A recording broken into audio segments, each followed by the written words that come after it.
Welcome back sa ating video, no? So, nag-order nga po tayo ng brake shoe pang Motorstar kasi yun yung nakalagay sa description sa Shopee. So, actually dumating sa atin is yung ang nakalagay kasi sa kanya is pang TMX, no? Ito yung kanyang box, di ba? Ito yung in-unbox natin, no? So, PAG, no? Brake shoe. And then, ang nakalagay sa kanya talaga kasi is TMXR or pang rear, likod, ano? Okay. Sorry. So ito yung ating stock na actually ano to, replacement ito. So nakalimutan ko lang kung ano yung saan yung ano yung naibili ko that before. Kaya napilitan tayo maghanap na pang Motorstar, no? Wala na yung sa ating kasi sa pinaka history natin ng pagbili is wala na yung parang ano ng kung saan ko nabili yung ano, kung baka sa tindahan talaga. Anyway, so ito po yung ginamit natin sa kanya na brake shoe, no?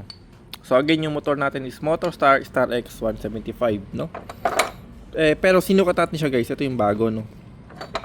Sinukat naman natin siya dito. Actually, mukha naman sakto. Pero, no? So, ito yung aftermarket natin na nakalimutan ko kung anong klase siyang pang anong motor, no? So, TMX pasok dito, no? Sa sukat kasi halos ayan, no? Sukat siya. Sukat, ayan. Sakto siya halos. Ayan.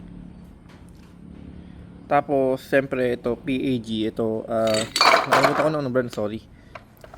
Ito yung ating cover sa front na po, ano.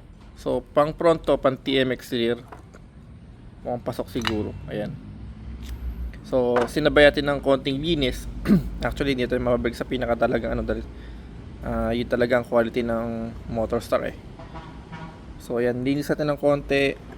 So far, okay naman, no? Ngayon, babalikan natin siya para mailagay talaga natin at maisukat natin yung kanyang pwesto talaga niya, no?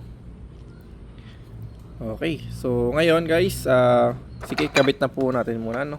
Focus ko lang muna para at least may kabit ko muna siya.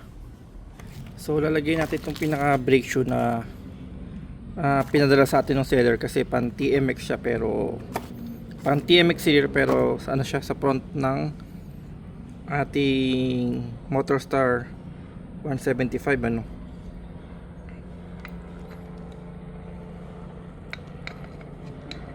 Yep. Natin siya ilagay dito.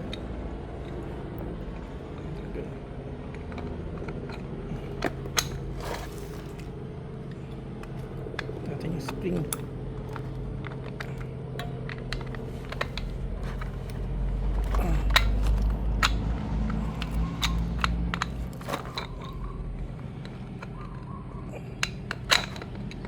Kapit lang natin pa isa.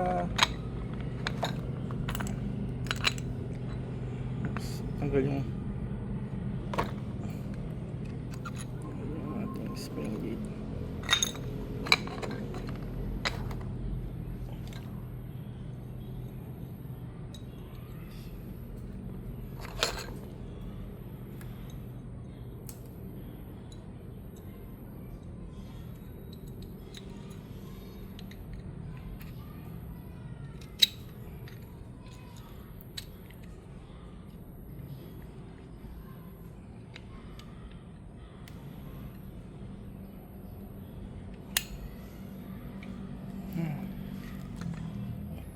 Okay, so nilagay natin tong pinaka new brake shoe niya, no.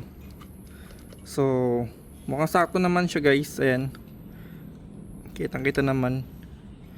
So yung pan TMX tapos na brake shoe pasok dito sa Motorstar Star X 175. Ayan.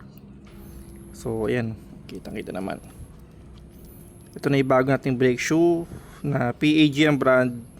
So kasi yung nga po ang nakalagay kasi doon sa ating description ng pan TMX kasi is Motorstar 175 Star X175 nga po, pero ang nakalagay sa label pan TMX. So yung pan TMX pasok dito sa brake shoe ng Motorstar. So yun lang guys, and thank you for watching po.